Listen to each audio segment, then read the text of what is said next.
जी जी, मैं बताऊंगा जी शायद आप लोगों को इंशाल्लाह सून। तो there are three methods of transfer. There are three methods of transfer of heat. ठीक है जी। अब आपने सिर्फ इसको सुनना और समझना है।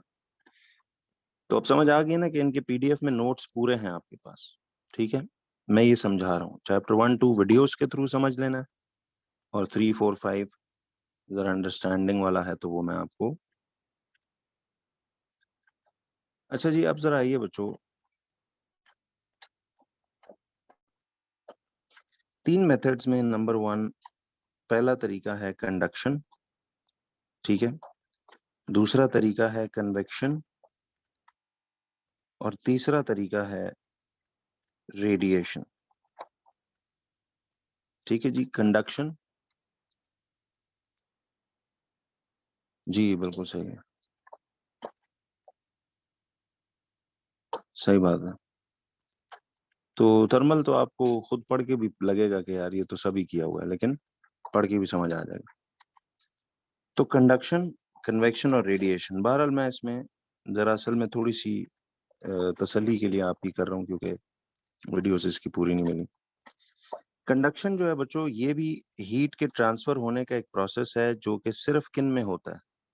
Remember, it takes place in solids only. Conduction सिर्फ सॉलिड्स में होती है। कन्वेक्शन जो है, it takes place in liquids and gases. ये लिक्विड्स एंड गैसेस में होती है। और जो रेडिएशन है, it takes place in vacuum.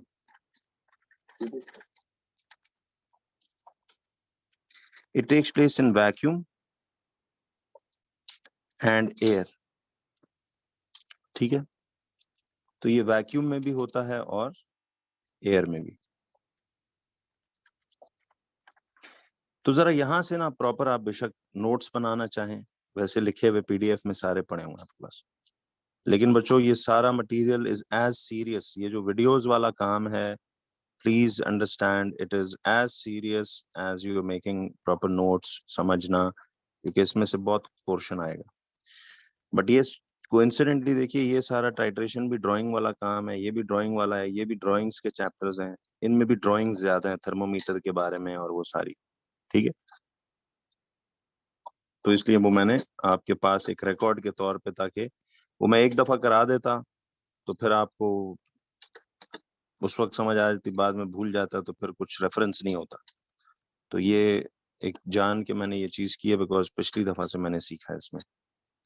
ठीक है जी। जी मैं बताऊंगा आपको एमसीक्यूज में ड्राइंग वाले कैसे पहचानने होते हैं। Will tell you that. जी जी माशाल्लाह फील, थैंक यू। मैं इस पे बिल्कुल बात करूंगा यहीं पे।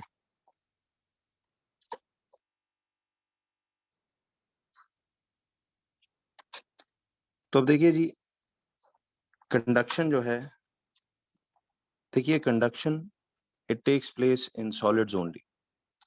Convection takes place in liquids and gases, and radiation takes place in vacuum as well as air. तो पहले तो इनका वन लाइनर आप समझ लीजिए। ठीक है जी। अब ये सब नोट्स में है आपके पास, पीडीएफ सबको मौसूल हुई थी, उसमें ये सब दिया हुआ है। ठीक है जी। अच्छा, अब आइए,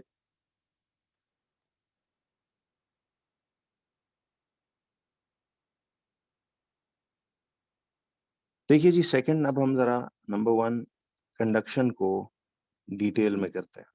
ठीक है, अब इसकी भले आपको वीडियो पहुंची हुई भी है, लेकिन एक दफा आप देख लो।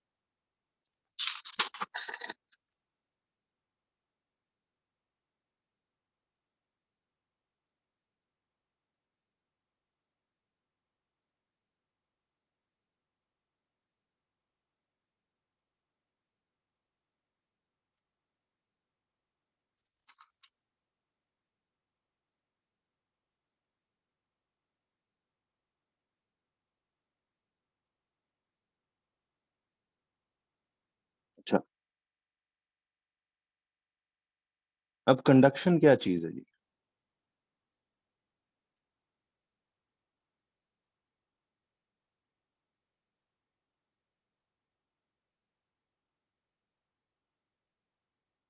जी गैस और एयर, फिलहाल एक ही बात मान लेते हैं। देखिए यार, हमने ना अब कंडक्शन के बारे में जरा डिटेलिंग देखनी है कि कंडक्शन है क्या चीज। देखिए, कंडक्शन को हम डिफाइन करते हैं कि it is a process in which heat is transferred heat is transferred from one point to the other heat is transferred from one point to the other, ठीक है,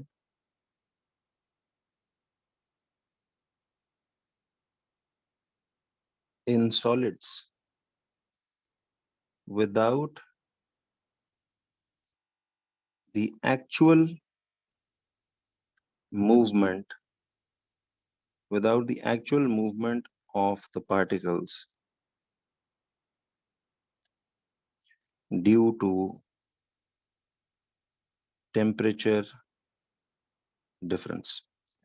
देखो, आपको केमिस्ट्री का जब मैं चैप्टर 2 करवा रहा था तो उसमें रिमेंबर आई टोल्ड यू कि यार इसमें थर्मल फिजिक्स की बहुत सारी बुनियाद क्लियर हो जाएगी। तो अब देखिए, कंडक्शन कहता है एक ऐसा प्रोसेस है जिसमें heat is transferred from one point to the other in solids without the actual movement of the particles due to temperature difference। अब ये बात जब आपने इसमें देख ली तो जरा देखिएगा। देखें, फॉर एग्जांपल ये एक सॉलिड रॉड है, ठीक है, suppose this is a solid rod. ये फॉर एग्जांपल एक सॉलिड रॉड है और इसमें ऐसे पार्टिकल्स यूं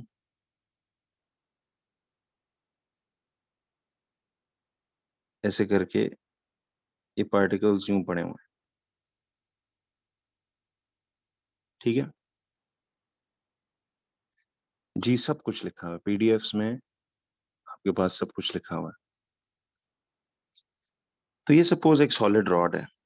देखिए, जब आप इस सॉलिड रॉड के एक सिरे को यहां से हीट करते हो, ठीक है, तो आपको ये समझ आएगा कि देखिए जिस एंड को हीट कर रहे हो ये कैसा एंड होगा।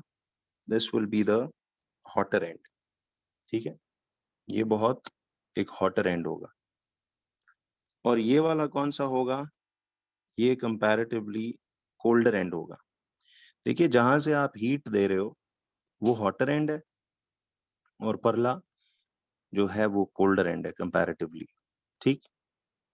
अब आप लोगों ने ये बातें पढ़ी हुई हैं कि देखिए क्या होगा कि ये particles of the solid heat energy को क्या करेंगे? एब्जॉर्ब करेंगे। ये जो हीट एनर्जी ये एब्जॉर्ब करेंगे, जरा गौर कीजिएगा, ये हीट एनर्जी एब्जॉर्ब करेंगे तो इनकी जो काइनेटिक एनर्जी है, यानी ये जो वाइब्रेटरी मोशन है, सॉलिड हो तो कौन सा टाइप ऑफ मोशन केमिस्ट्री में हम पढ़कर आए थे? देखना, हर थर्मल के कॉन्सेप्ट में वो चैप्टर 2 इस्तेमाल होगा कि जब आप हीट देते हो ये पार्टिकल्स ऑफ द सॉलिड उस हीट को एब्जॉर्ब करते हैं और इनका वाइब्रेटरी मोशन बढ़ जाता है। ये ज्यादा ऐसे पेंडुलम की तरह ना यूं झूला लंबा खाते हैं। मुझे बताएं, वाइब्रेटरी मोशन जब इस पार्टिकल का बढ़ेगा तो ये पार्टिकल जब आके जोर से हिट करेगा इस नेबरिंग पार्टिकल को तो अपनी कुछ एनर्जी, काइनेटिक एनर्जी, इस दूसरे पार्टिकल में ट्रांसफर करेगा। ये सुनो, बिल्कुल करेगा। उसकी वजह से इस सेकंड पार्टिकल का वाइब्रेटरी मोशन भी क्या कर जाएगा? स्पीड अप कर जाएगा, बढ़ जाएगा। तो ये भी जब आके जोर से इस तीसरे पार्टिकल को हिट करेगा तो ये अपनी कुछ एनर्जी इस थर्ड पार्टिकल को ट्रांसफर करेगा। तो करते करते ये हीट एनर्जी इस पूरे सॉलिड में इस हॉटर एंड से कोल्डर एंड तक ट्रैवल नहीं करेगी? क्यों जी? इस हॉटर एंड से कोल्डर एंड तक ट्रैवल करेगी। यस। इस प्रोसेस को हम कंडक्शन कहते हैं। अब जरा मैं डेफिनेशन के साथ आपको ये बात पूरी इस तरह समझाता हूँ, सुनना आप जरा। मुझे सबसे पहले तो ये जवाब दें बच्चों कि ये जो पार्टिकल था सॉलिड का, क्या ये उठ के एक्चुअली मूव करके गया है इस एंड से इस एंड तक हीट पहुंचाने, या ये अपनी जगह पे सिर्फ वाइब्रेट कर? एक्चुअली तो उठ के नहीं गया ना यहां से इधर तक हीट पहुंचाने। वो अपनी जगह पे बैठे बैठे सिर्फ क्या कर रहा है, अपना स्विंग बढ़ा के हीट एब्जॉर्ब करके इसका वाइब्रेटरी मोशन बढ़ रहा है, और वो आके ज्यादा जोर से सेकंड पार्टिकल को हिट कर रहा है, तो इससे इसका वाइब्रेटरी बढ़ रहा है, फिर वो थर्ड को हिट कर रहा है, इससे इसका वाइब्रेटरी बढ़ रहा है, तो ये वाइब्रेटरी मोशन बढ़ता जा रहा है। तो अब आते हैं एक मिनट। तो इस तरह करते करते हीट एक कॉर्नर से दूसरे कॉर्नर पे पहुंच जाती है। ये हीट को ट्रांसफर करने का ये तरीका है कंडक्शन, जो सिर्फ सॉलिड्स में होता है। अब देखिए डेफिनेशन के अल्फाज को जरा फुलफिल करते हैं कि ये कैसा है। तो इसमें पार्टिकल्स एक्चुअली मूव करके दूसरी जगह नहीं गए, बल्कि अपनी जगह पे ही वाइब्रेट करके हीट एक जगह से दूसरी जगह पहुंचा रहे हैं। ऐसे ही है जी।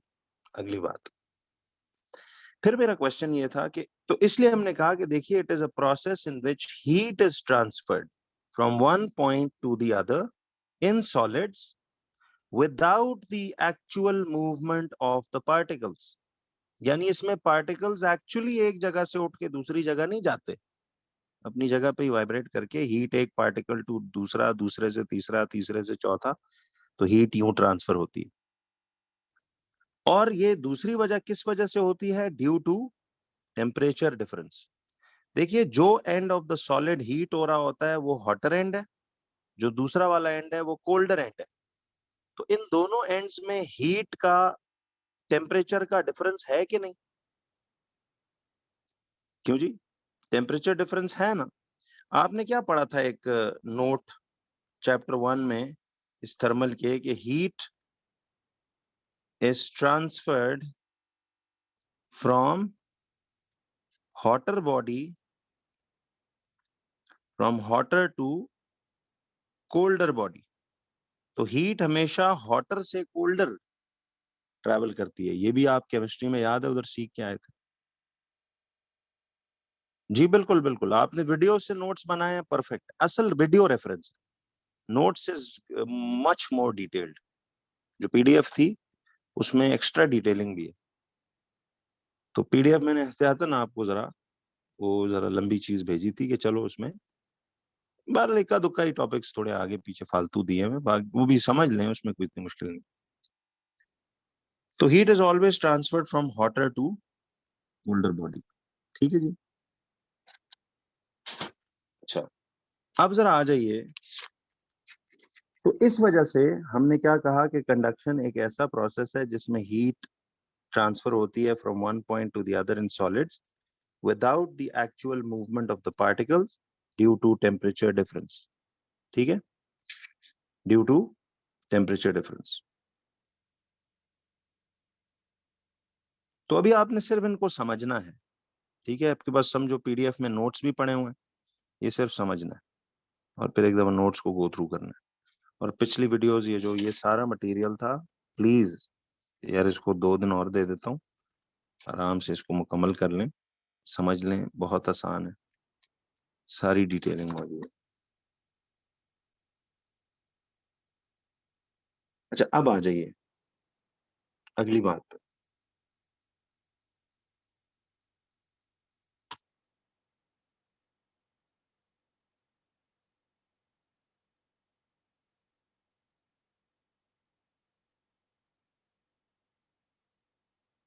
अब देखिए हमने इस पूरे प्रोसेस को ना एक छोटे से नोट की फॉर्म में समराइज किया है।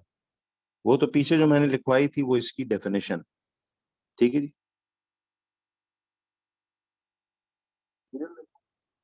कौन सा मटेरियल? वीडियोज वाला। वीडियोज में मैं रिपीट कर देता हूँ एक दफा। फिजिक्स का चैप्टर 1 2 तो मैंने और 3 का स्टार्टिंग करा दी थी। चैप्टर 3 4 5 की कंप्लीट वीडियोस आपके पास मैंने भेज दी हुई है। वेव्स की ये मुकम्मल करें। केमिस्ट्री में आपने कॉन्सेंट्रेशन और टाइट्रेशन वाला मुकम्मल करना है। और थर्मल फिजिक्स का चैप्टर 1 एंड 2। ये बहुत इजी मटेरियल है, इसमें ज़्यादातर ड्राइंग्स हैं, इसलिए मैंने आपको ये रिकॉर्डिंग की सहूलत दी है कि आप पास रख लें। तो ये बिल्कुल वही चीज़ मैंने उसमें कराई हुई। जी। अब इस कंडक्शन की ना एक छोटी सी समरी समरी नोट लिख लेते हैं। यानी ये जो मैंने ड्राइंग में पूरी चीज़ समझाई है, उसको मैं ज़रा आपको लिख कर बता दूँ। देखिए, हमने इसमें कहा है कि when one and of the solid is heated, when one end of the solid is heated, the particles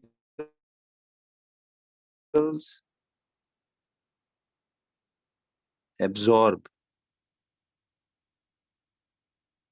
the heat energy. The particles absorb the heat energy, due to which their vibratory motion,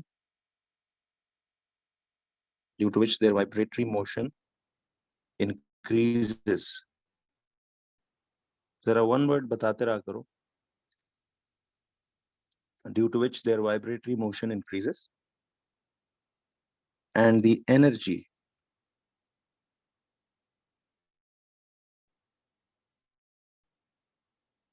is transferred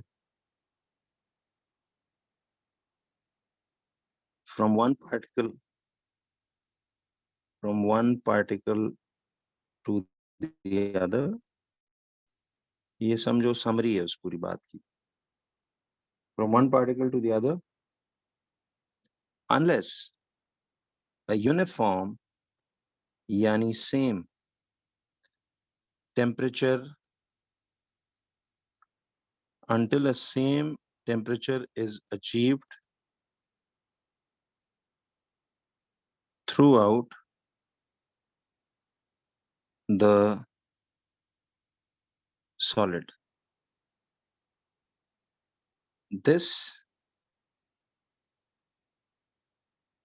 point when uniform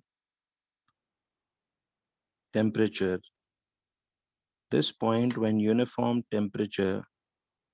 is achieved is called ना thermal equilibrium. Dynamic नहीं, thermal equilibrium.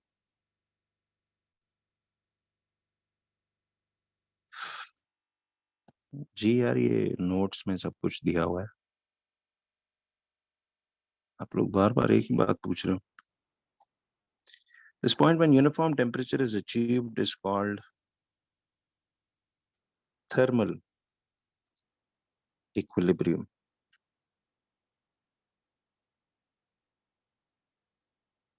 आपका दिल चाहे तो आप screenshots ले सकते हैं, बट आपके पास पीडीएफ जो भिजवाई थी वो मैंने ऑप्टिक्स, वेव्स और थर्मल तीनों की भिजवाई थी. ऐसा ही है जी,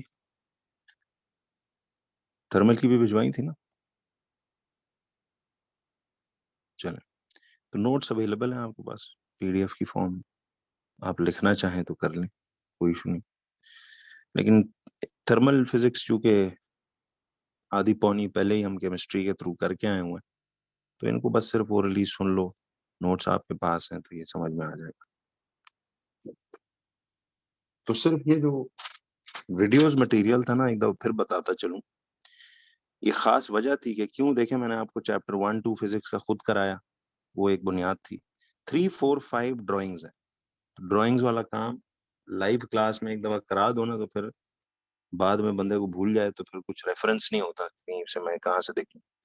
ये मेरी ही रिकॉर्डेड वीडियोस है, डिटेल है, फुल, पूरे जज्बे के साथ. उसमें आपने आवाज की टोन भी देखी होगी, बड़ी लाउड है. और केमिस्ट्री में जो कॉन्सेप्ट नंबर 9 था, कंसंट्रेशन और टाइट्रेशन, इसकी पूरी बुनियाद मैंने कराई हुई है, कैलकुलेशंस भी कराई हुई है, लेकिन वो कैलकुलेशंस में मेरी लिखाई शायद छोटी रह गई थी. तो बहरहाल टाइट्रेशन का कॉन्सेप्ट समझ लें, उसका एक पास पेपर क्वेश्चन करके हम कैलकुलेशन भी समझ लेंगे. ठीक है जी.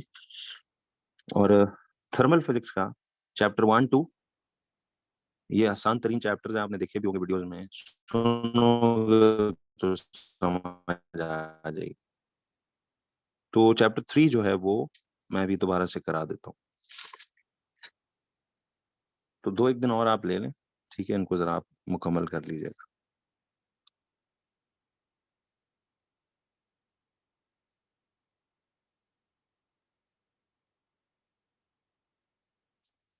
तो ये बच्चों हमारे पास मुकम्मल एक स्टोरी है,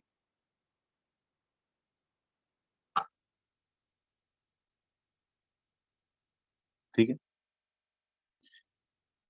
तो कंडक्शन आपको समझ आ गई। ये देखिए, when one end of the solid is heated, the particles absorb the heat energy due to which their vibratory motion increases and the energy is transferred from one particle to the other unless a uniform or same temperature is achieved throughout the solid. The point when the same temperature is achieved is called thermal equilibrium. अच्छा, अब एक concept था कि what is the experiment.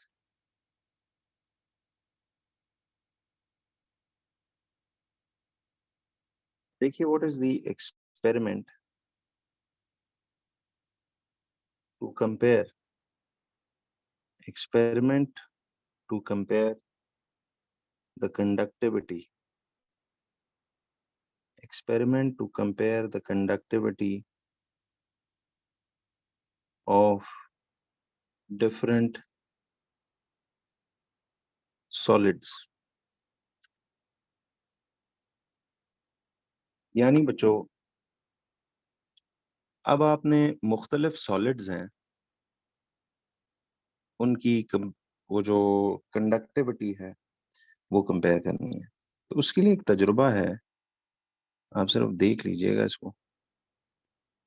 इस तरह से ना हमें एक फिजिक्स की लैब में एक क्यूबॉइड बॉक्स मिलता है और उस क्यूबॉइड बॉक्स में ऐसे पहले से सुराख हुए होते हैं, ठीक है जी। अब हमने ना इनमें बिल्कुल आइडेंटिकल रॉड्स ऐसे आइडेंटिकल रॉड्स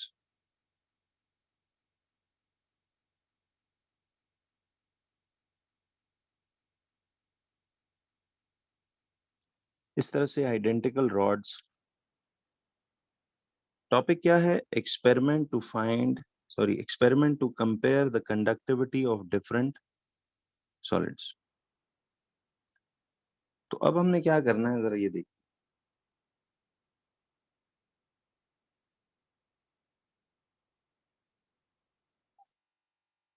ये देखिए, ये हमारे पास से करके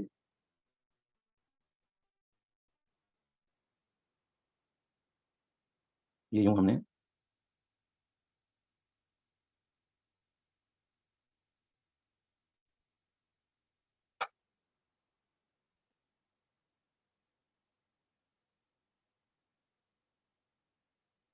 जी, आप सही कह रहे हो, लेकिन चलें, थोड़ा सा वो चैप्टर 3 कईयों के पास आधा पौना गया हुआ है, तो कर लेते हैं। अब फर्ज कीजिए बच्चों, अच्छा हमने बिल्कुल आइडेंटिकल रॉड्स ऐसे ना इन सुराखों में यूं प्लेस कर दिए हैं। असल में अब ये रॉड ना, इसका अगर आप इस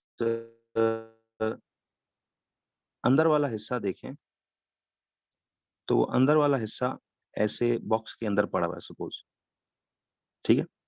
और हमने ना इन सारे रॉड्स के आउटर जगहों पे बिल्कुल एक जितनी ऐसे वैक्स कोट कर दी, ठीक है। ये हमने ऐसे इन पे वैक्स कोट कर दी, ये जो मोमबत्ती की वैक्स नहीं होती, ठीक है जी। अब ये रॉड सपोज एल्युमिनियम का है, ये रॉड कॉपर का है, ये सपोज आयरन का है, ये सपोज वुड का है, ये सपोज प्लास्टिक का है। हम जानना चाहते हैं, देखिए आज तो आप बड़े आराम से कह लेते हो। वैसे बताना इन पांचों में से कौन से हीट के बहुत अच्छे कंडक्टर्स होंगे? यस, ये तीनों बहुत अच्छे कंडक्टर्स होंगे और ये would and plastic bad conductors. ठीक, ये किसने बताया हमें? ये जो हम साइंस में सीख कर आए, ये हमें किस एक्सपेरिमेंट से पता चला था? वो ये एक्सपेरिमेंट था।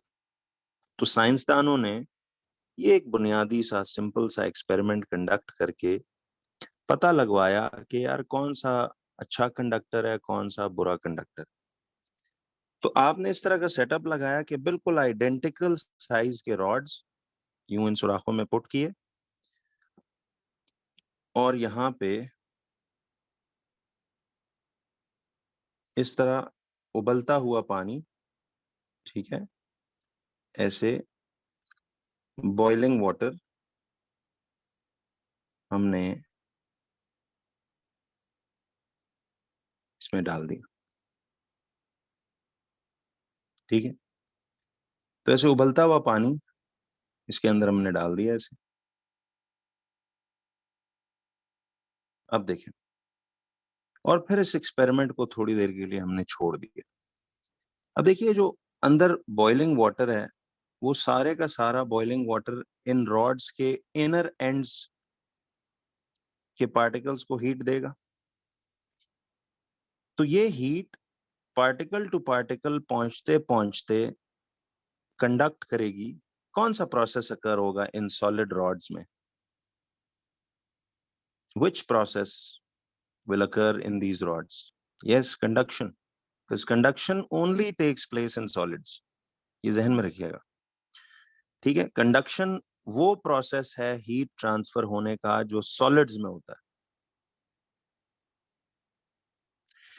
तो अब जब आप इसको थोड़ी देर के लिए छोड़ोगे तो what will be the observation? The wax that is coated on which rods will melt and fall down on the ground? कौन से रॉड्स की वैक्स पिघल के ग्राउंड पे गिर जाएगी? यस, तो the wax coated on aluminium, copper and iron will melt completely. ठीक है, whereas the wax coated on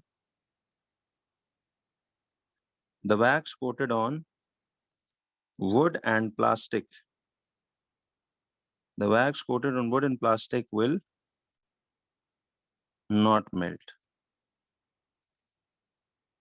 The wax coated on wood and plastic will not melt.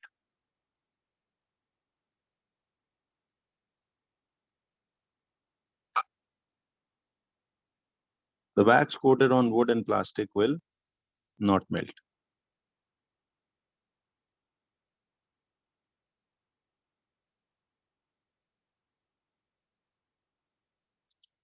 तो इससे क्या कंक्लूजन निकाला हमने? What is the conclusion you derive from this experiment? This experiment tells you that aluminium, copper and iron, they are good conductors of heat. ठीक है, ये electricity के भी अच्छे कंडक्टर्स हैं, बट ये हीट के भी गुड कंडक्टर्स ऑफ हीट, क्योंकि इस वक्त हम थर्मल फिजिक्स पढ़ रहे हैं, इलेक्ट्रिसिटी नहीं पढ़ रहे। जबकि वुड एंड प्लास्टिक जरा बच्चों बताइएगा ये कैसे हैं? Wood and plastic, they are bad conductors of heat. अच्छा, एक बात बताओ, जो बैड कंडक्टर्स होते हैं वो इंसुलेटर्स कैसे होते हैं? Will they be called good insulators? Yes, तो बैड कंडक्टर्स असल में गुड इंसुलेटर को कहते हैं। इंसुलेटर कहते हैं जो हीट और इलेक्ट्रिसिटी को पास होने ना दे। ये हमने इलेक्ट्रिसिटी में पढ़ा था ना। तो देखिए, जो बुरा कंडक्टर होगा इसका मतलब है वो हीट कंडक्ट नहीं होने देता। हीट आगे ट्रांसफर नहीं होने देता, तो इसका मतलब हीट रोक रहा है ना, इंसुलेट कर रहा है, तो वो गुड इंसुलेटर होगा। यू गेट माय पॉइंट जी? तो अभी देख लीजिए, फिजिक्स में भी हफ्ते एक का टोटल काम रहता है मेरा, बहुत स्लो इस तरह चलूं तो फिर पूरा एक फुल मंथ आपका मेरे साथ इंशाल्लाह एमसीक्यू सुबह शाम आपके साथ मैं डिस्कस करूंगा।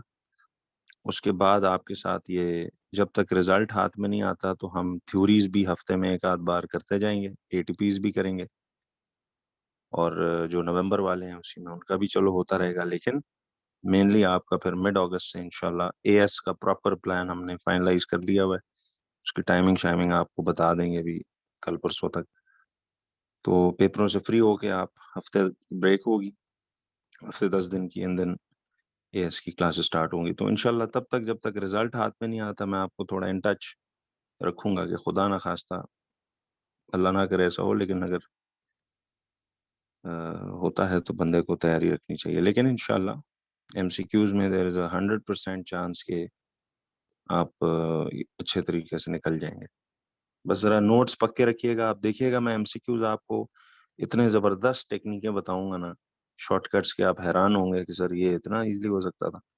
उसके लिए उसके जो कॉन्सेप्ट्स जिस तरह कराए हैं, मैंने बच्चों ऑनेस्टली बता रहा हूँ, देखो चलो कोई दो चार नहीं मानेगा तो कोई बात नहीं, लेकिन मैंने पूरी ईमानदारी से कोशिश की है कि आपको इन हालात में रहते हुए जो बेहतरीन तरीके हो सकते हैं उसके थ्रू हम चलें। लास्ट ईयर से हमने जिस तरह सीखा, इस बार मुझे और थोड़ा सा पुरसकून अंदाज में सब करने को मिल गया। और मैं इंशाल्लाह आपको पूरी जो एमसीक्यूज तो एक एक मैं आपके साथ सारे डिस्कस करूंगा। एक दिन पहले आप उसका ईयरली एज अ मॉक करेंगे और फिर आगे वो होगा, ठीक है? बस ये हफ्ते 10 दिन में जरा एकेडमी में एसी कूलिंग का काम हो जाए तो मैं फिजिकल फिर क्लासेस भी आपकी हफ्ते में एक दो क्लासेस ऐसी जरूर रखूंगा फिर।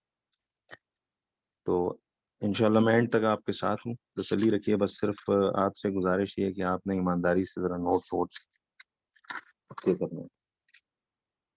अब ये सब आपके पास अगेन रिपीट कर रहा हूँ कि नोट्स में पीडीएफ में गिवन है, आपने सिर्फ इधर से इसको समझना है, ठीक है? अच्छा जी, फिर एक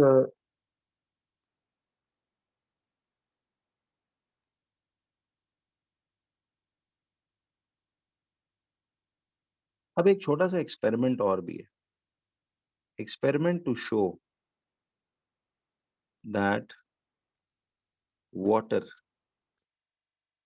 is a bad conductor. Water is a bad conductor of heat. अब देखिए हमने, जी बताऊंगा, एमसीक्यू में टाइम मैनेजमेंट बहुत अच्छा तरीका बताऊंगा। पहले नोट्स पक्के रखें आप, ठीक है? तो फिर हम इंशाल्लाह इसको करते हैं। Experiment to show that water is a bad conductor of heat. अच्छा मुझे ये बताइए बच्चों, अव्वल तो आप गौर करें वाटर क्या चीज है? क्या वाटर एक सॉलिड है या लिक्विड है? बताओ। वाटर एक लिक्विड है। तो हमने तो पढ़ा कि कंडक्शन का प्रोसेस तो किन में होता है? सॉलिड्स में। अब ऑब्वियस बात है कि अगर पानी लिक्विड है तो वो अच्छा कंडक्टर तो नहीं होगा। इस बात को साबित करने के लिए एक तजुर्बा सिंपल सा आप ये देख लीजिए कि देखिए ये हमारे पास ना एक सपोज एक बॉइलिंग ट्यूब है जिसमें हम पानी रख के उबाल सकते हैं, ये हीट से टूटती नहीं, ये बॉइलिंग ट्यूब है। और आपने ना इस बॉइलिंग ट्यूब को ऐसे थोड़ा सा टिल्टेड या स्लांट पकड़ा हुआ है। इसकी एक वजह बताता हूँ। अब इसमें यहाँ पे सारा हमने पानी फिल किया हुआ है, ठीक है? There is water inside this test tube and we are holding it as slanting. अब मैंने क्या किया कि जरा बताइए बच्चों, अगर मैं इसमें वैसे एक आइस क्यूब डिप कर दूं, वैसे अगर मैं एक आइस क्यूब डिप कर दूं, तो क्या वो आइस क्यूब इधर ऊपर सरफेस पे फ्लोट करेगी या वो सिंक करेगी? आइस का क्यूब फ्लोट करेगा। अच्छा अगर उसे डुबोना हो if you want that ice cube to dip completely, to drown into this water, तो क्या करना पड़ेगा? क्या उसके साथ एक लोहे की तार या वायर मेश, हमने देखा ना लोहे की जाली, उस जाली में अगर हम उस क्यूब को रख के पानी में रख दें, ये बेसिकली हमारे पास एक आइस क्यूब है, ठीक है? और हमने इस आइस क्यूब को रैप कर दिया है कि इसमें, this ice cube is wrapped in a wire gauze. तो हमने ये आइस क्यूब वायर गॉज में रैप कर दिया और यहां से हम इसे क्या करेंगे? हीट दे देंगे, ठीक है? इधर से हमने इसको हीट दी भी। अब मेरा आपसे क्वेश्चन ये है, ये आइस क्यूब है wrapped in a wire gauze, तो एक बर्फ का क्यूब है और उसे हमने वायर मैश में लपेट दिया, तो ये पानी में फिर इधर फ्लोट नहीं करेगा बल्कि इट विल सिंक। और अब उस ट्यूब को ना हम हीट इस जगह से करेंगे, टॉप पार्ट से, नीचे से नहीं, बताता हूं क्यों। तो आप जब इसको हीट करना शुरू करेंगे तो आप देखोगे कि थोड़ी देर बाद ये पानी क्या करने लग जाएगा, the water in the top part will start boiling. ये टॉप पार्ट का पानी बॉइलिंग शुरू कर देगा, लेकिन ये आइस क्यूब नीचे मेल्ट नहीं करेगी।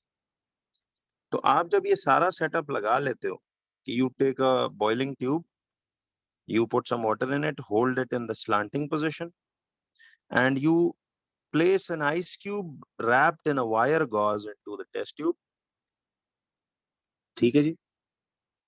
तो क्या होगा कि वो डूब के इधर आ जाएगी बेस पे और आप इस top part of the water को यहां से हीट करना शुरू करोगे। ऑब्जर्वेशन क्या होगी कि the top part, the water in the top part of the tube starts boiling. The water in the top part of the tube starts boiling, but the ice cube at the base does not melt. ये ice cube melt नहीं करता। तो फिर ये तजुर्बा किस बात की निशानी है? क्या ये इसी बात की निशानी नहीं है? जरा देखना,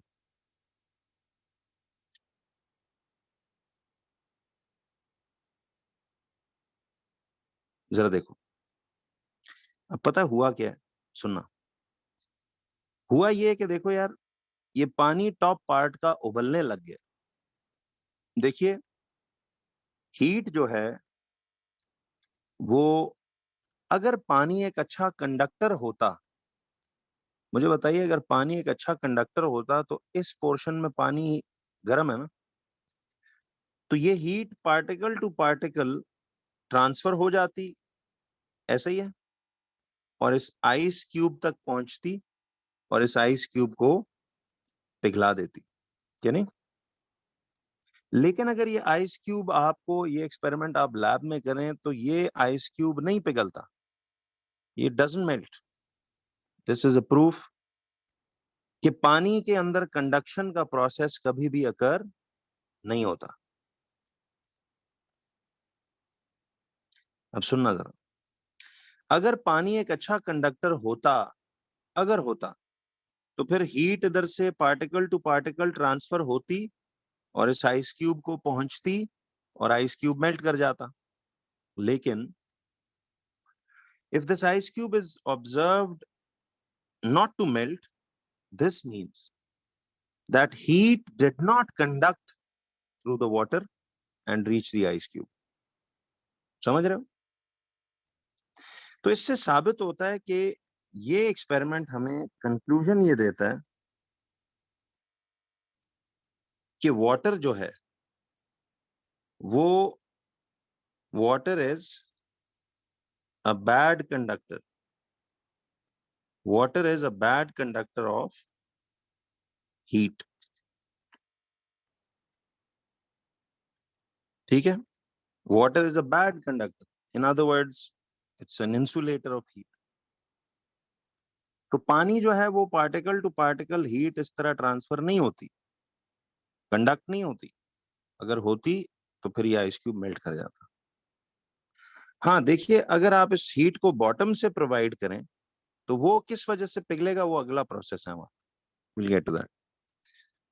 देखिए ट्यूब टिल्ट इसलिए की कि हमें, देखो अगर ये ट्यूब सीधी होती तो फिर हम इस टॉप पार्ट को हीट कैसे करते, समझ रहे हो?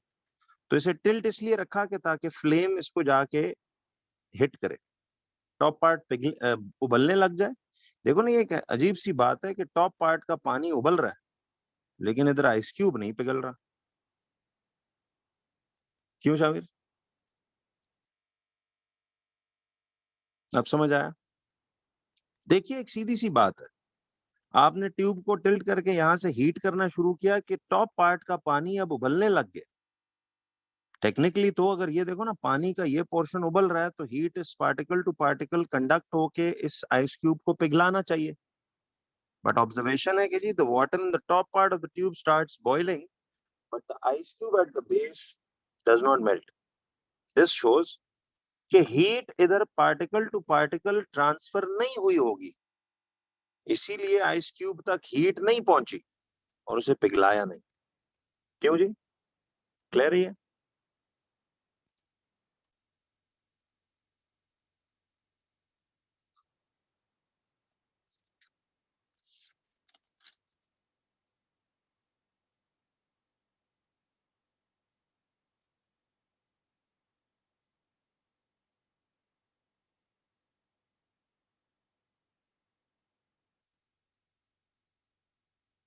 क्यों बच्चों?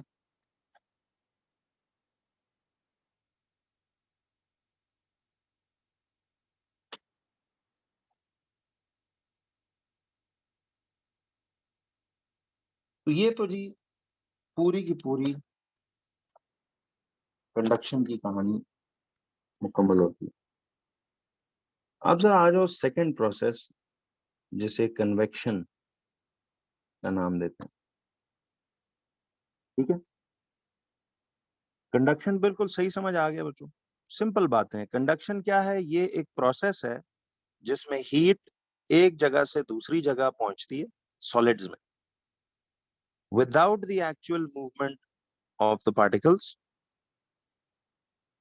ठीक है जी, ड्यू टू टेम्परेचर डिफरेंस।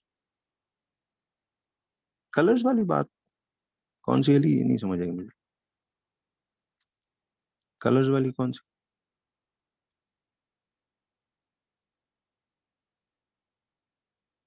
अच्छा, अब ये जो कन्वेक्शन है,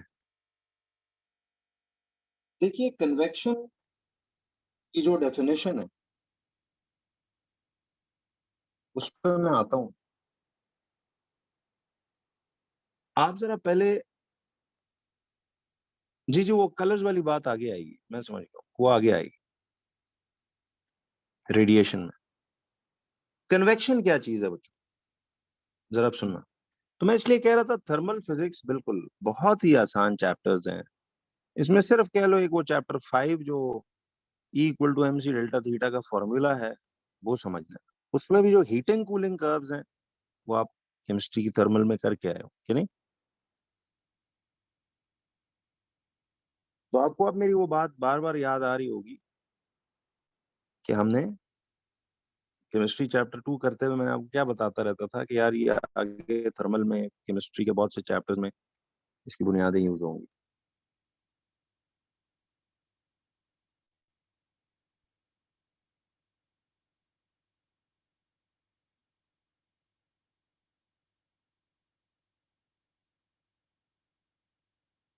अच्छा जी, कन्वेक्शन क्या चीज?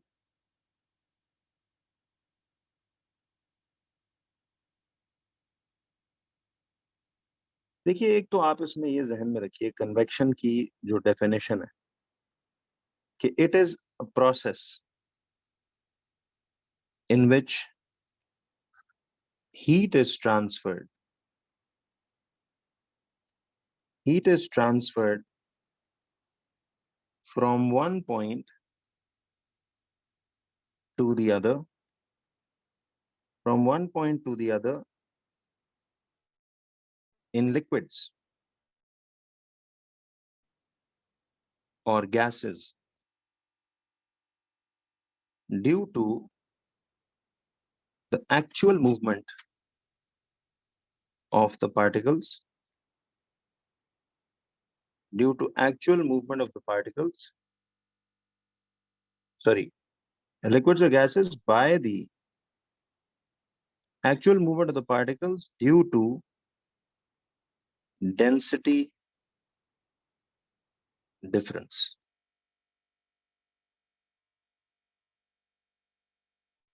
अब ये मैंने एक इनकी ना सिर्फ डेफिनेशन आपको लिख के दी।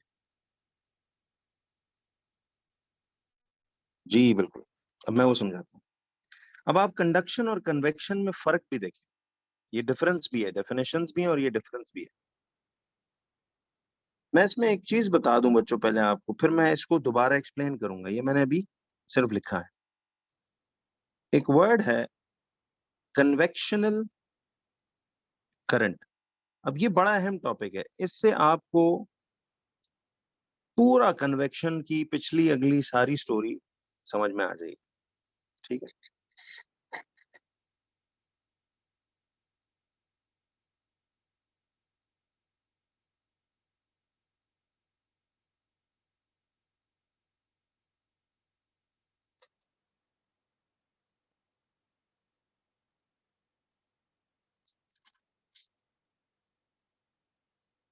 तसल्ली से चलना बच्चों, काम अब बिल्कुल भी ज्यादा नहीं रहता, थोड़ा सा छोटा सा पोर्शन है। अभी ये जरा वीडियोस को लाजमन प्लीज देख लीजिएगा, बिकॉज जब मैं आपको अप्लाई कराऊंगा तो यू विल सी कि वो और भी इजी हो जाएगा। ठीक है, तो they are consider them as recordings, यानी वही क्लास है जो आपसे सपोज जूम पे हमने ली हुई है, वही है।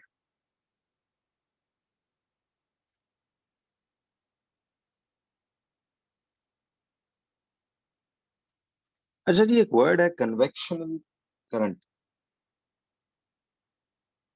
मेरा आपसे एक एफएक्यू है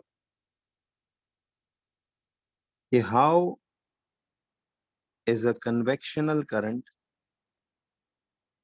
how is a convectional current setup.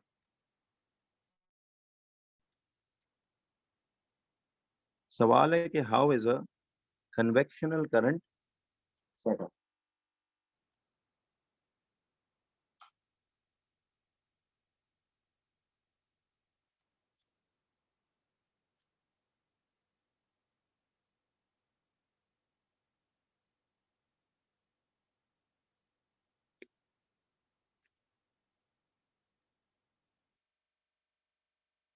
चलिए एक 5 मिनट की ब्रेक लेते हैं, फिर मैं इसे कंटिन्यू करूंगा। ठीक है।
सी आई विल रिपीट अगेन कि जब आप how is a convectional current setup, ये हमारा सवाल था।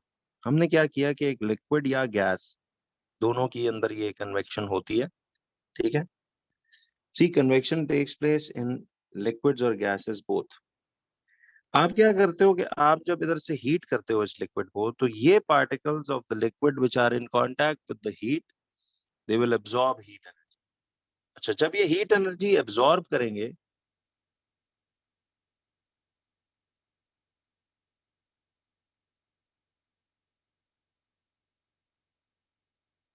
चलिए आप क्लास लेते रहिए ना, फिर मैं देखता हूँ। तो जब ये हीट एनर्जी क्या करेंगे, एब्जॉर्ब करेंगे, ठीक है, तो इनमें एक्सपेंशन होगी। एक्सपेंशन का मतलब है कि इनका वॉल्यूम बढ़ेगा। अच्छा, वॉल्यूम बढ़ जाए तो डेंसिटी क्या हो जाती है, डेंसिटी विल डिक्रीज। यस। अच्छा, डेंसिटी डिक्रीज हो जाए तो बताइए चीज लाइटर हो जाती है या हैवियर? लाइटर हो जाती है, बिल्कुल सही है।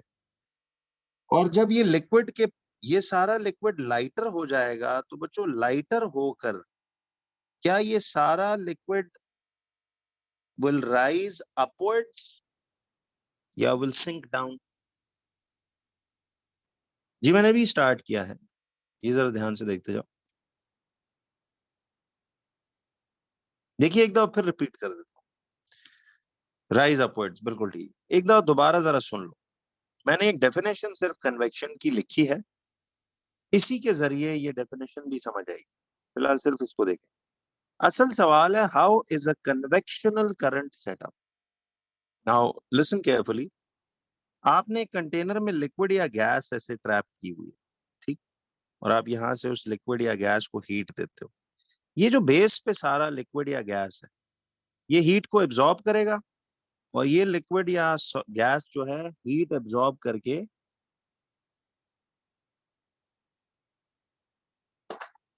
इसकी भी आपको मैंने रिकॉर्डिंग भेजी हुई है, वैसे चैप्टर 3 की भी ना आपको, ये पोर्शन तक भी उसमें मैंने भेजा हुआ है। अब देखिएगा, मैंने इसको एहतियातन जरा शुरू से करवाया। चले आप फिलहाल ये देख लें, वो कंडक्शन तो आसान है, वो तो हमने देख लिया। तो क्या होगा कि जब आप इस लिक्विड या गैस को हीट करेंगे, ठीक है, इधर ध्यान देना पहले जरा।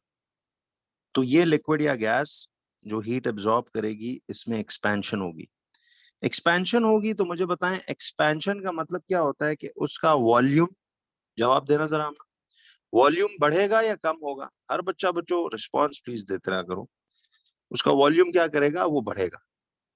अच्छा, वॉल्यूम जब बढ़ेगा तो मतलब वॉल्यूम बढ़ जाए तो फिर उस लिक्विड की या गैस की डेंसिटी क्या हो जाएगी, वो कम हो जाएगी। डेंसिटी कम होगी तो क्या वो लिक्विड या गैस लाइटर हो जाएगा या हैवियर? वो लाइटर हो जाएगा। सी देखिए, हीट एब्जॉर्ब करने से इसमें एक्सपेंशन हुई लिक्विड में या गैस में। एक्सपेंशन मतलब वॉल्यूम बढ़ा। वॉल्यूम बढ़ गया तो फिर उस लिक्विड या गैस की डेंसिटी रो, वो कम हो जाएगी, because they are inversely proportional. Density कम होगी तो दीज लिक्विड और gas particles will become lighter and they will rise upwards. अच्छा, अब जब ये राइज अपवर्ड्स करेंगे, जब ये ऊपर राइज करेंगे, ठीक है, जब ये ऊपर राइज करेंगे तो क्या यहां बच्चों कैविटी क्रिएट हो जाएगी? यहां कैविटी क्रिएट हो जाएगी।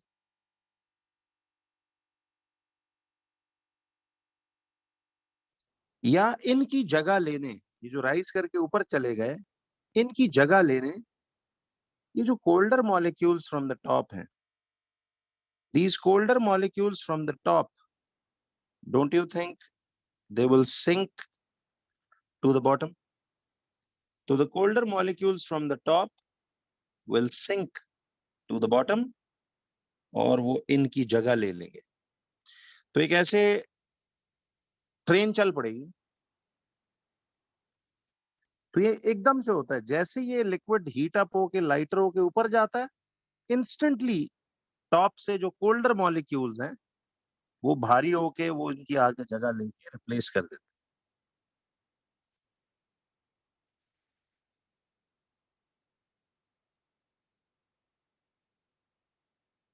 दोबारा देख लें जरा। देखिए मैं ये कह रहा था कि कन्वेक्शनल करंट क्या चीज है और ये कैसे सेटअप होता है। I will explain this again over here and then I will make you write it. आपको इतना तो समझ आ रहा है ना कि कन्वेक्शन का प्रोसेस ये अगर होता है लिक्विड्स या गैसेस में। ठीक, जरा यस नो करते जाना प्लीज, जवाब देते जाना। मैं ये कह रहा था यार, देखिए कि लिक्विड या गैस के पार्टिकल्स ऐसे यूनिफॉर्मली यूं फैले होते हैं ना। आप जब इस लिक्विड को यहाँ नीचे से हीट करोगे, मुझे ये बताओ कि ये लिक्विड पार्टिकल्स इस हीट को क्या करेंगे, एब्जॉर्ब करेंगे या रिलीज? मुझे आप जरा रिस्पॉन्ड करो, आप कह रहे थे रिपीट करें तो एब्जॉर्ब करेंगे, बाकी रुक जाए जरा, ये जो बच्चा कह रहे रिपीट कर। तो जब ये एब्जॉर्ब करेंगे, मुझे एक बात बताओ कि ये लिक्विड पार्टिकल्स जब उस हीट को एब्जॉर्ब कर रहे हैं तो क्या उनमें एक्सपेंशन होगी या कॉन्ट्रैक्शन होगी? लिक्विड, वो ये वाला portion of the liquid expand करेगा या कॉन्ट्रैक्ट? एक्सपैंड करेगा। हीट एब्जॉर्ब करने से चीजें फैलती हैं, एक्सपैंड होती हैं। अच्छा, जब एक्सपेंशन होगी तो मुझे बताइए कि एक्सपेंशन से क्या मुराद है, कि उनका वॉल्यूम बढ़ेगा या वॉल्यूम कम होगा? एक्सपैंड हो गया लिक्विड, तो ये हॉट लिक्विड एक्सपैंड हुआ है तो वॉल्यूम वॉल्यूम बढ़ेगा। ये फॉर्मूला पता ना, density equal to mass over volume. Volume अगर इंक्रीज कर रहा है तो इस लिक्विड की जो डेंसिटी है यानी रो, डेंसिटी ऑफ द लिक्विड कम हो जाएगी या बढ़ेगी? Density decreases. डेंसिटी डिक्रीज करे तो इसका क्या मतलब है कि ये लिक्विड लाइटर हो गया है या हेवियर? लाइटर हो गया। लाइटर हो जाए तो चीज अपवर्ड्स राइज करती है या नीचे सिंक करती है? अपवर्ड्स जाती है। ठीक। अब मैं ये कह रहा था कि जैसी ये लिक्विड जो हीट एब्जॉर्ब करके लाइटर होके ऊपर चला गया, तो यहाँ यार कोई कैविटी तो नहीं क्रिएट हो जाएगी ना? इस लिक्विड की जो ऊपर चला गया उसकी फौरन जगह लेने, ये जो colder molecules from the top हैं, ये फौरन आके नीचे सिंक करके उनकी क्या ले लेंगे, जगह ले लेंगे। तो एक साइकिल चल पड़ेगा, समझ रहे हो, एक कंटिन्यूअस साइकिल चल पड़ेगा।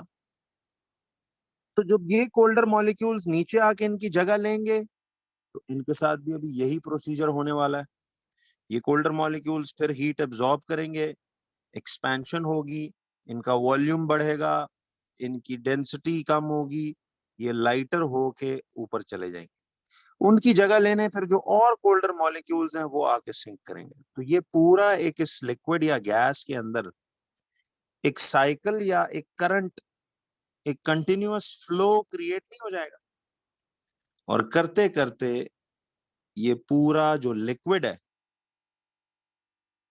गर्म होना शुरू हो जाएगा, इसका टेम्परेचर राइज होना शुरू हो जाएगा। तो एफएक्यू था, क्योंकि अब आगे हमने हर टॉपिक में यही चीज यूज करनी है कि what is a convectional current. What is a convectional current? ठीक है, कन्वेक्शनल करंट क्या चीज है? देखिए, कन्वेक्शनल करंट को डिफाइन कैसे करते हैं। अब ये जो बातें मैंने आपसे पूछी थी, यही बुलेट पॉइंट्स इसका जवाब है। कि देखिए, when we heat a liquid और अ गैस, जब हम एक लिक्विड या गैस को हीट करते हैं तो क्या होता है, जरा देखिए। आप जब भी लिक्विड या गैस को हीट करते हो तो particles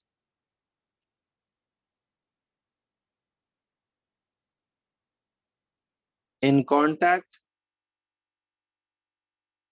with the heat absorb heat energy। ठीक है, वो हीट एनर्जी एब्जॉर्ब करते हैं। अच्छा, हीट एनर्जी जब वो एब्जॉर्ब करते हैं तो फिर क्या होता है? They absorb the heat energy, due to which there due to which the liquid या gas expands. As a result, क्या होता है?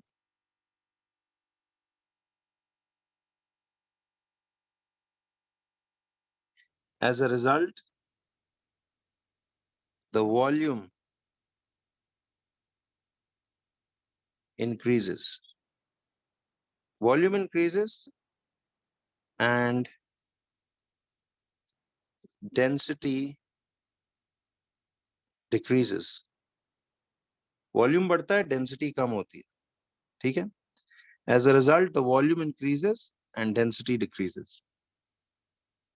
The liquid या gas density जब कम होती है तो the liquid or gas becomes lighter,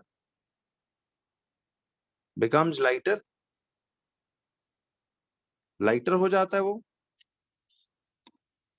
becomes lighter and rises upwards. So as a result, the volume increases, density decreases, the liquid or gas becomes lighter and rises upwards. To take its place, the colder, यानी जो relatively colder molecules हैं या colder particles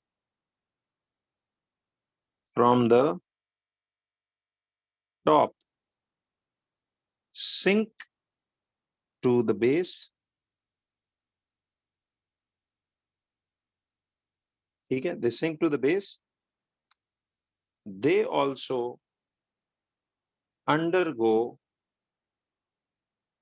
the process described above,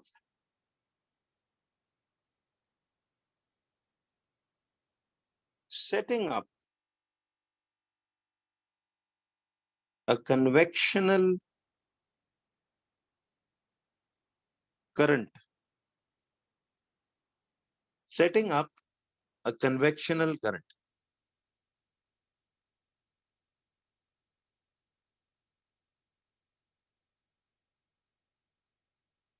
ठीक, तो यहां तक आपको बात समझ आ गई है? देखिए जी, ये चीज आपने अब ऐसे करके ये देख ली.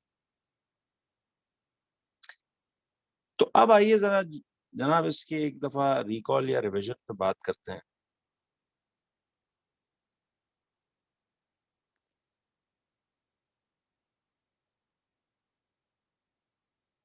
ये एक दफा आप लोग जरा कॉपी कर लें. क्यों जी?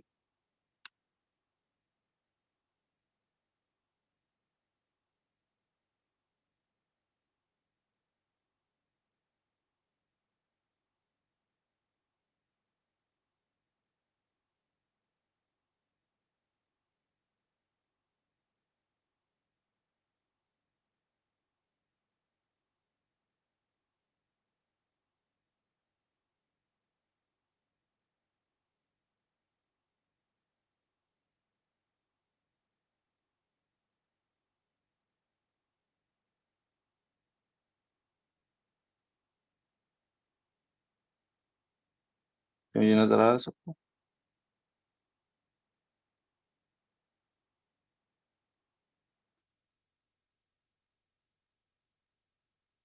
हाँ.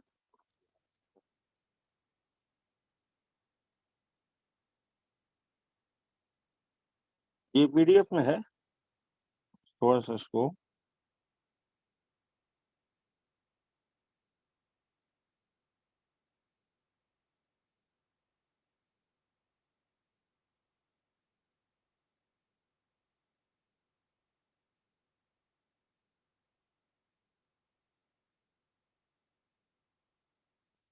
क्यों जी?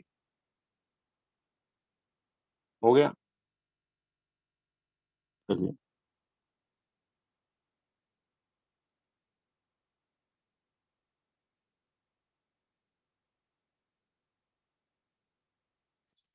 अगला पेज करूँ? ये लीजिए।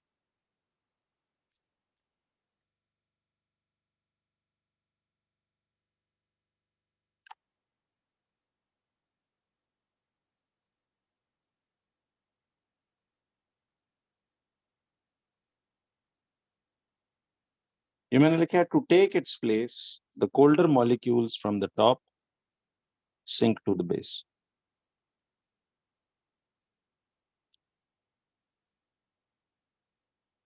तो आपको बच्चों ये एक, अच्छा पिछला पेज, ये ले।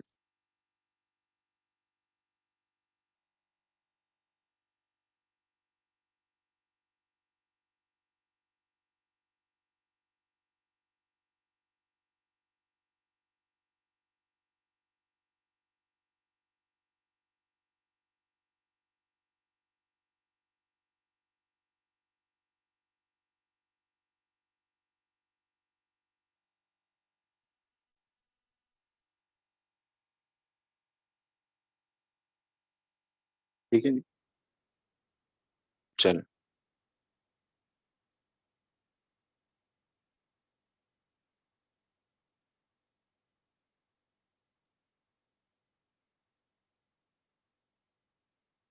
अब जरा आइए बच्चों अगली बात पे।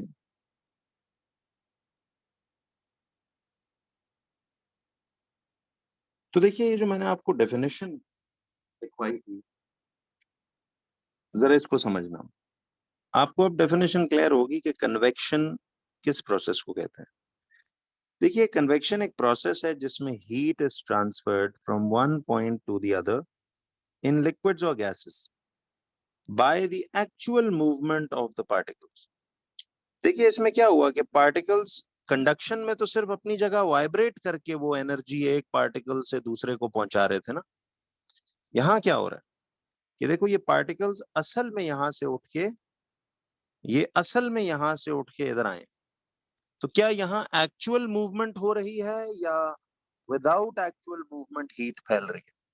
क्या हो रहा है? एक्चुअल मूवमेंट हो रही है। अच्छा दूसरी बात कि देखिए यहाँ पे ये पार्टिकल्स जो हीट एब्जॉर्ब करके लाइटर हो गए थे, ये लेस डेंस हो गए थे तो ये राइज कर गए, और ये कोल्डर मॉलिक्यूल ज्यादा डेंस थे तो ये सिंक कर गए। तो ये जो हीट फैल रही है, is this due to temperature difference या density difference? Yes, it's due to density difference. तो अब आपको बच्चों कंडक्शन और कन्वेक्शन में फर्क समझ आया? देखो मैं इन्हीं में सिर्फ लफ्ज बदलूंगा। कंडक्शन क्या चीज है? It is a process in which heat is transferred from one point to the other in solids without the actual movement of the particles due to temperature difference। ये कंडक्शन था। और कन्वेक्शन क्या है? It is a process in which heat is transferred from one point to the other in gases, in liquids or gases, without the, sorry, by the actual movement of the particles due to density difference। क्यों जी?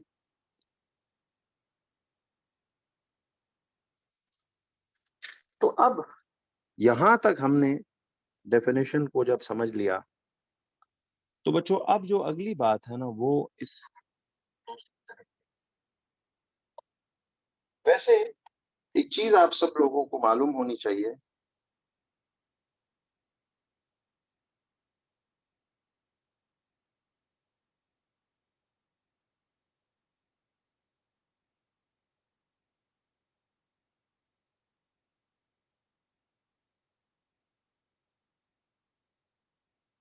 इसे कहते हैं बच्चों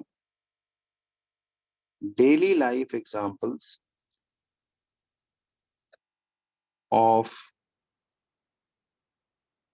convectional, of convection जेल। देखिए वैसे तो बहुत सारे, ठीक है, डेली लाइफ एग्जांपल्स में। अब यहाँ पे थोड़ा सा ना इस सेक्शन को थोड़ा अपनी अकल बढ़ाने के लिए देखिए कि ये हीटर्स है, AC, ventilation in coal mines, ventilation in coal mines, and चौथा है land and sea breezes, land and sea breezes. G academy में ईयरली अवेलेबल 7:30 से 9:30 ऑफिस खुला होता है, आप ले जा सकते।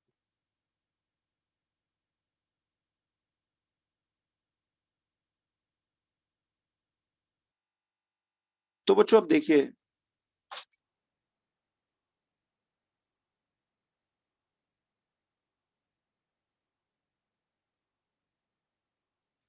ये कह लो कुछ 4 बुनियादी एग्जांपल्स हैं जो आपने समझनी है और इससे आपको कन्वेक्शन बड़ी अच्छी समझ में आएगी।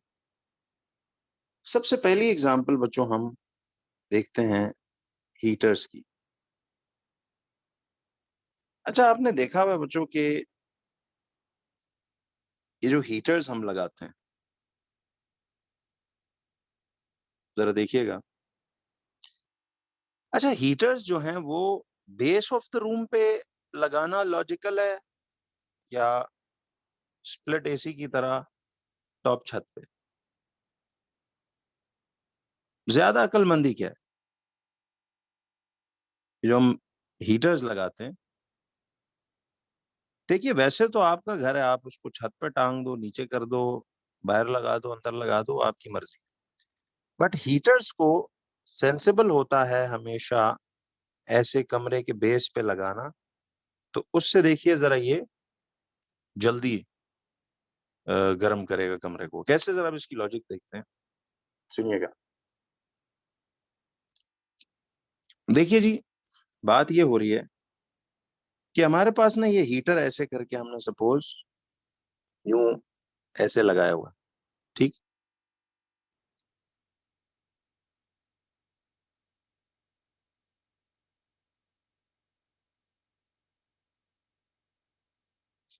अब देखिए इस कमरे में ये सारे एयर पार्टिकल्स हैं, ठीक।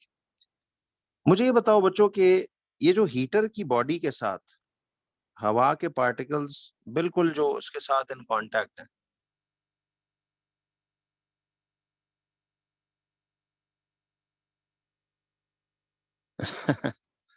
अच्छा ठीक हो, सही।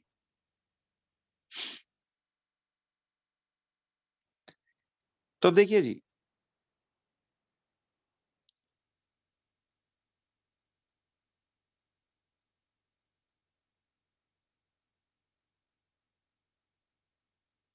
तो जरा देखिए अब हमारे पास यहाँ पे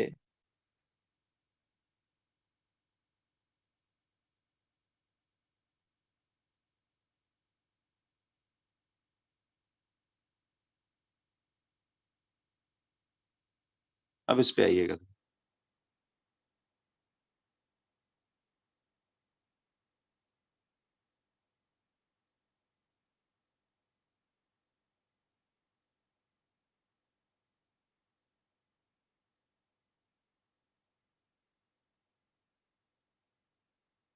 तो देखिए जी, अब हमने करना ये है कि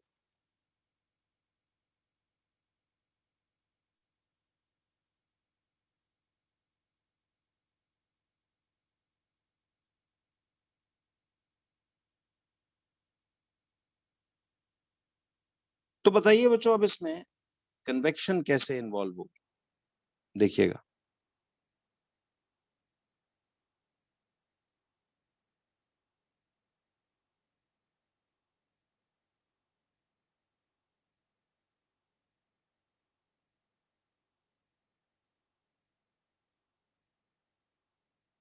अब सबसे पहले आप ये देखें कि जो हीटर के साथ देखिए ये पार्टिकल्स बिल्कुल करीब करीब यूं जुड़े हुए हैं, ठीक है। ये जो पार्टिकल्स बिल्कुल इसके साथ करीब करीब जुड़े हुए हैं, तो मुझे एक बात ये बताइए, होगा क्या? सबसे पहले होगा ये कि ये हीटर के साथ जो पार्टिकल्स ऐसे करीब करीब जुड़े हुए हैं, ये उस हीट एनर्जी को क्या करेंगे? एब्जॉर्ब करेंगे। अच्छा, जब भी उसे एब्जॉर्ब करेंगे तो व्हाट विल हैपन, वही सारा कन्वेक्शन का प्रोसेस अकर होगा कि नहीं होगा, ये कि ये पार्टिकल्स उस हीट को करेंगे एब्जॉर्ब। अच्छा, जब एब्जॉर्ब करेंगे तो अब वही बुलेट पॉइंट्स जरा आप सोचें कि क्या होगा, कि ये एक्सपैंड करेंगे, एक्सपैंड करने से इनका वॉल्यूम बढ़ेगा, वॉल्यूम बढ़ने से इनकी डेंसिटी कम होगी, और डेंसिटी कम होगी तो they will rise where, they will rise upwards. तो वो जो हवा हीटर से इन कांटेक्ट होती है वो गर्म होके यहां से राइज कर जाएगी अपवर्ड्स। अच्छा, जब अपवर्ड्स जाएगी तो क्या होगा, ये कोल्डर मॉलिक्यूल्स कमरे के अंदर, ये जो टॉप पे पहले से कोल्डर मॉलिक्यूल्स हैं, देखिए हमने हादीस के थर्मल फिजिक्स का एक बुनियादी कॉन्सेप्ट भी है, और हमने चैप्टर 1 में वीडियोस में आपको ये मिलेगा कि हीट करने से हमेशा सॉलिड हो, लिक्विड हो या गैस हो, वो एक्सपैंड करती है, क्योंकि वो पार्टिकल्स हीट एब्जॉर्ब करते हैं, उनका मोशन तेज होता है और फैलाव आता है उनमें, क्या नहीं। तो पीछे जो कन्वेक्शनल करंट हमने समझा वो यही चीज तो थी। अब क्लियर हुआ।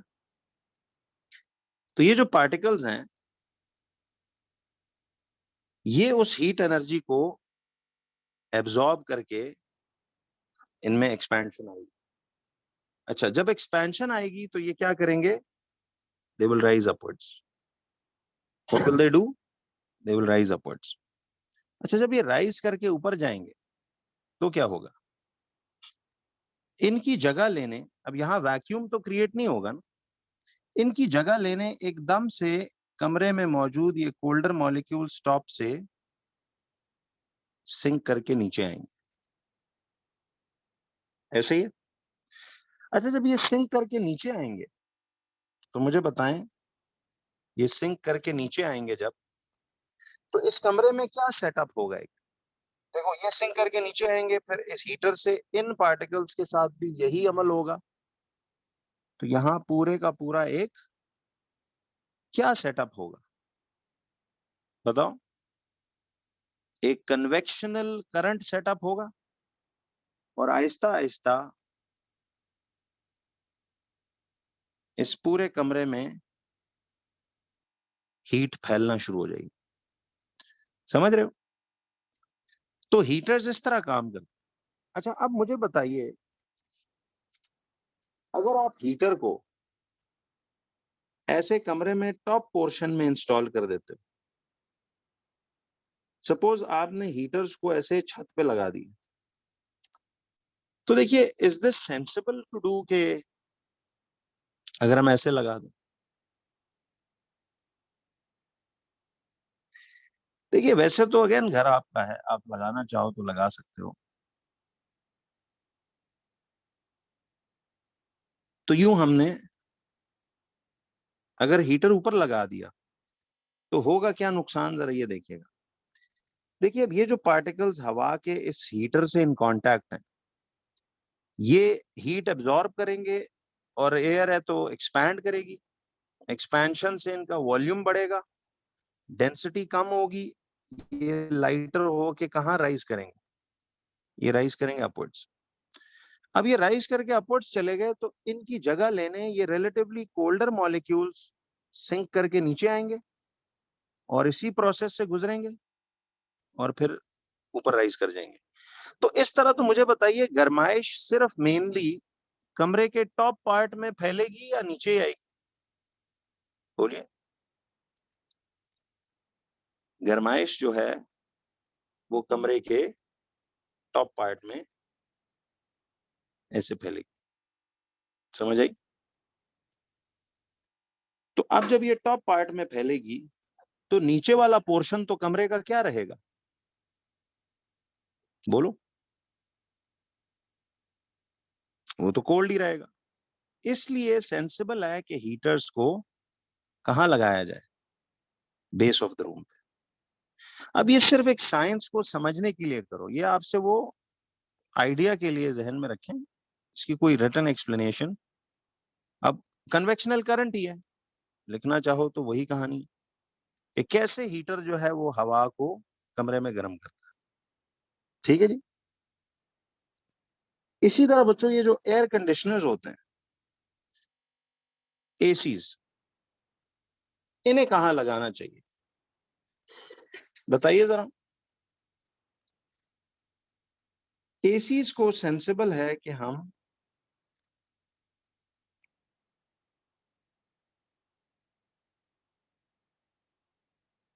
ऐसे कमरे की टॉप पोर्शन में इंस्टॉल करें।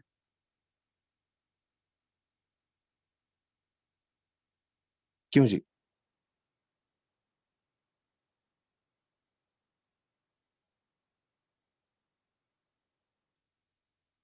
तो एयर कंडीशनर्स को आपने ऐसे टॉप पार्ट में इंस्टॉल करना है। तो हम क्या करेंगे जरा ये देखिए, होगा ये,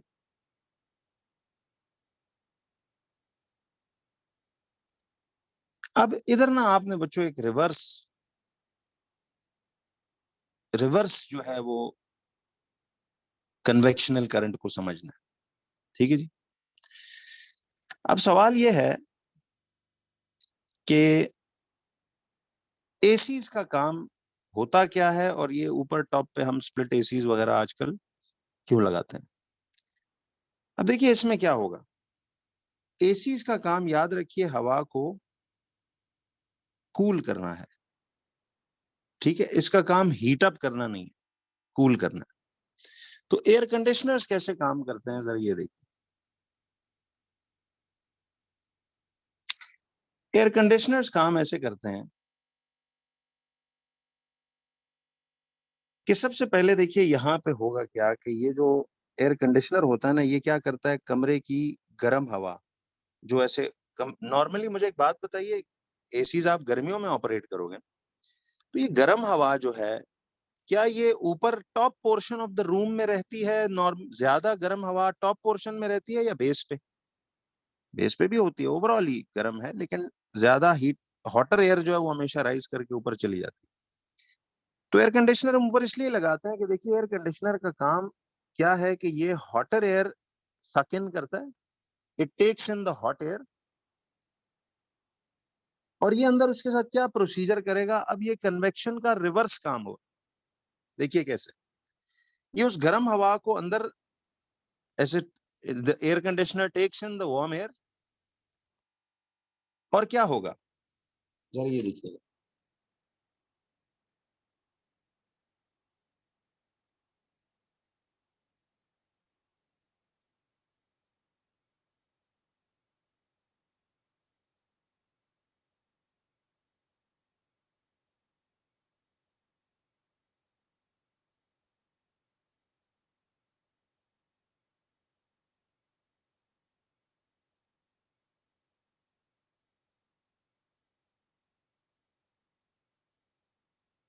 चलिए मैं इसको फिर इंशाल्लाह नेक्स्ट क्लास में ही करता हूँ। कल आपका बच्चों ये चैप्टर कंप्लीट हो जाएगा इंशाल्लाह। साथ ही वक्त मिला तो हम चैप्टर 4 पे चले जाएंगे। तो with in the next 5-6 days आपका ये फिजिक्स का सिलेबस भी इंशाल्लाह मुकम्मल हो जाएगा। हाँ जी। तो